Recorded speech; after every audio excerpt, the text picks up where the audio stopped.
অসহায় ৩ ভাই বোনের দায়িত্ব নিলেন ত্রাণমন্ত্রী দুলু। উপহার দিলেন নতুন ঘর। লালমনিরহাটে বাবা মা হারা ৩ অসহায় ভাই বোন শাকিল, শাহনাজ ও শিউলির পাশে দাঁড়িয়েছেন দুর্যোগ ব্যবস্থাপনা ও ত্রাণমন্ত্রী আসাদুল হাবিব দুলু। রেল লাইনের পাশে জরাজীর্ণ ঘরে দীর্ঘদিন মানবেতর জীবনযাপনের পর তাদের জন্য জেলা শহরের ডিসি পার্ক আবাসনে নিরাপদ নতুন বসবাসের ব্যবস্থা করা হয়েছে।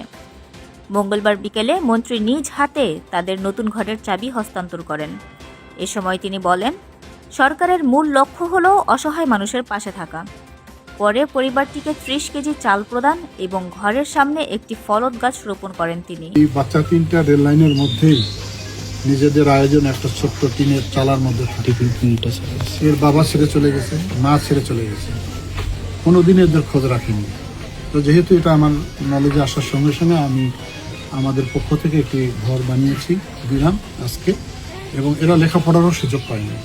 আমি এখানকার শিক্ষকের দায়িত্ব দিয়ে গেলাম।